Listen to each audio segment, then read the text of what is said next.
Let me tell you about a Russian hacker you've probably never heard of. His name is Rustam Gallyamov, lives in Moscow, and for the last 17 years he's been quietly running one of the most successful criminal enterprises in internet history. He never held up a bank, never fired a gun, never even left his house. He just sat at a computer, wrote code, and watched the money roll in. The FBI calls him a mastermind. The Justice Department says he's responsible for hundreds of millions in losses. They've seized over $24 million from him. Cash, Bitcoin, the whole package. They've indicted him. They've publicly named him. They've even shut down his operation twice. And here's the thing you need to understand before this story even begins. He is still out there. Right now. Probably reading this headline. And there is absolutely nothing they can do about it.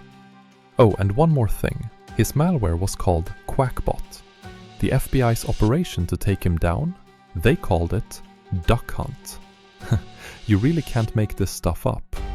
His full name is Rustam Gallyamov, 48 years old, from Russia.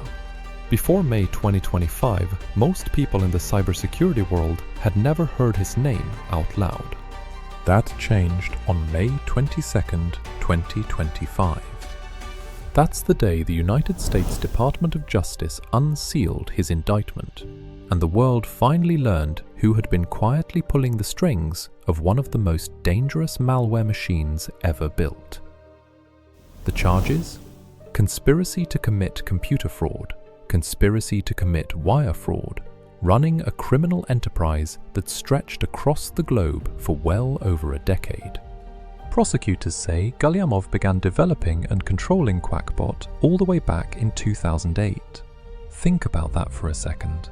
In 2008, Barack Obama was just elected president. The iPhone had been out for exactly 1 year, and somewhere in Moscow, a man started building a weapon that would still be infecting computers 17 years later. He wasn't just a hacker, he was an architect. He built the machine, he maintained it. He rented it out to anyone willing to pay, and for nearly 2 decades, he kept it running. So what exactly did Qakbot do? Let me explain it simply. Imagine you come to work on a Tuesday morning. You open your email. There is a message from what looks like a client, a vendor, maybe even your boss. There is an attachment. You click it. That's it. That's all it took. In that split second, Qakbot slipped inside your computer. It didn't scream, it didn't crash your system, it just sat there, quiet, invisible, waiting.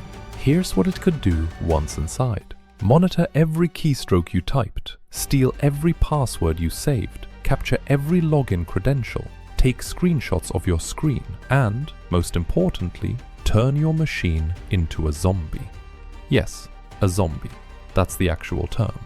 Your computer, your work laptop, the machine sitting on your desk right now, it would become one of hundreds of thousands of enslaved devices, all controlled remotely by Gallyamov and his crew.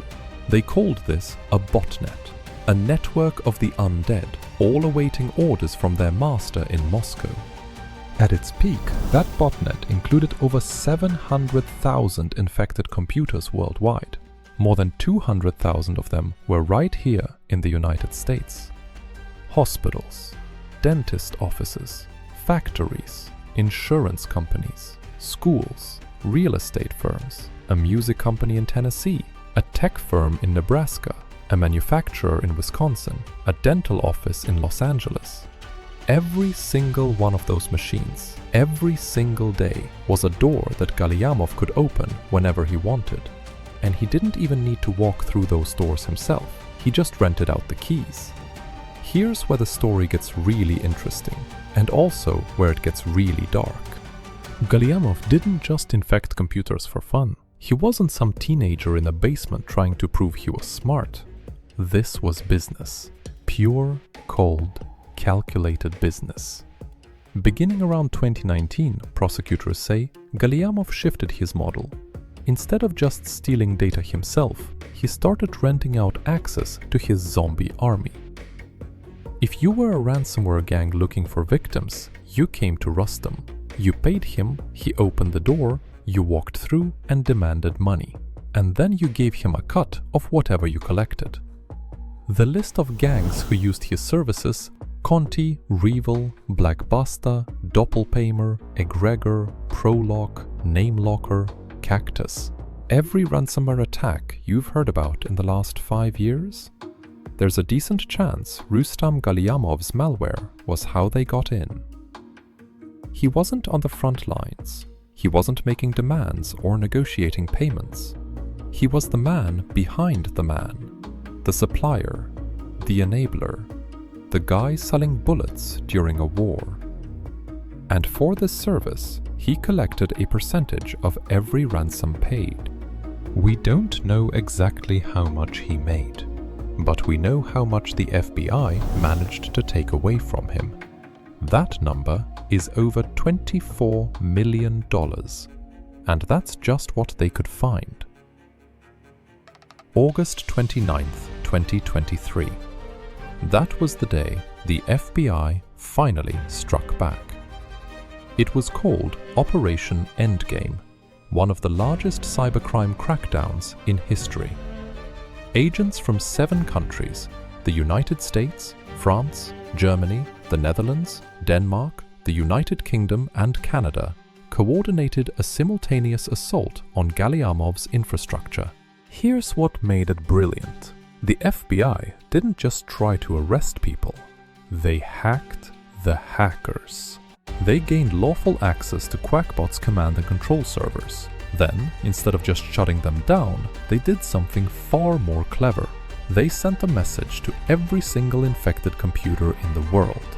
Not a ransom demand, not a warning, a simple instruction.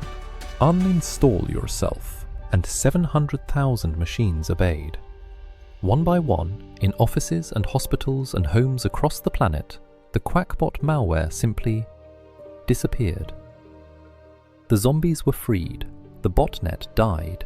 In a single day, Rustam Galyamov's 17-year empire was reduced to rubble. The FBI seized 52 servers. They grabbed over $8 million in cryptocurrency.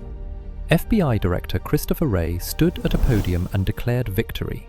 US Attorney Martin Estrada called it the most significant technological and financial operation ever led by the Department of Justice against a botnet.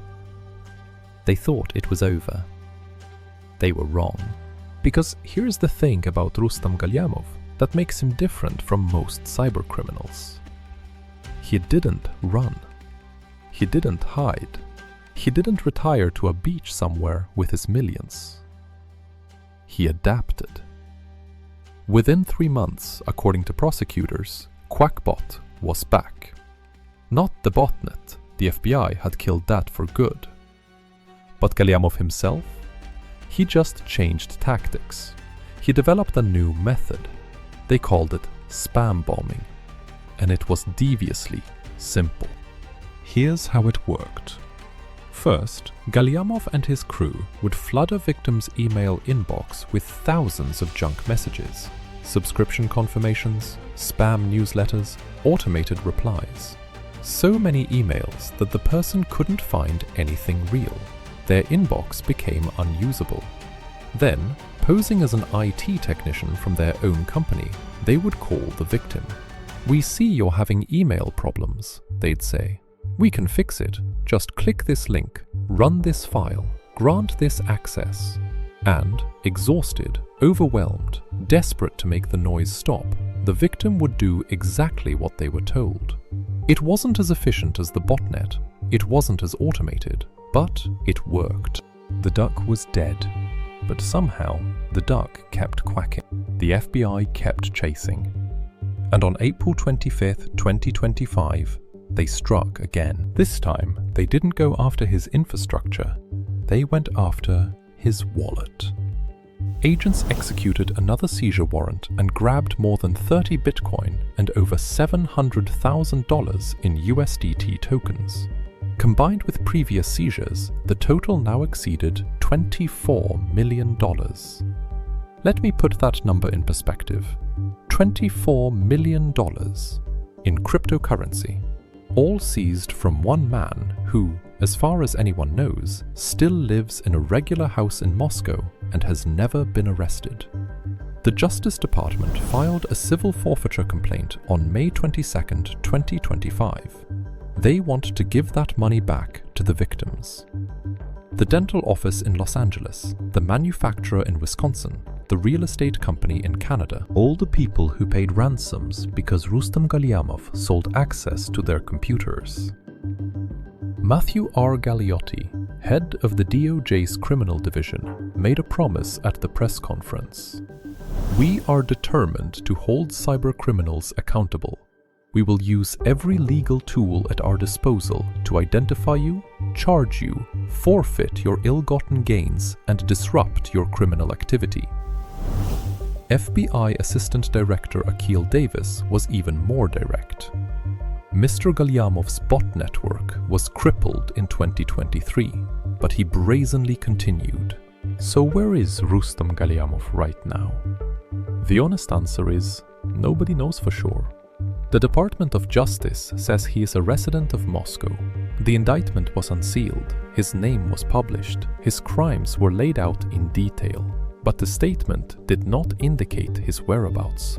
He has not been arrested. He has not been detained. He has not been extradited.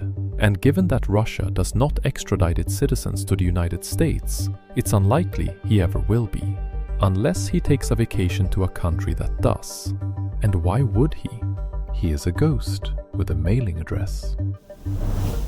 Akil Davis said it best. The charges exemplify the FBI's commitment to relentlessly hold accountable individuals who target Americans and demand ransom, even when they live halfway across the world. Rustam Gallyamov is 48 years old. He's been doing this since 2008. The FBI has taken his money, dismantled his botnet, exposed his identity, and publicly labeled him one of the most prolific cybercriminals in modern history. And he is still out there, still in Moscow, still, according to prosecutors, actively targeting victims as recently as January 2025.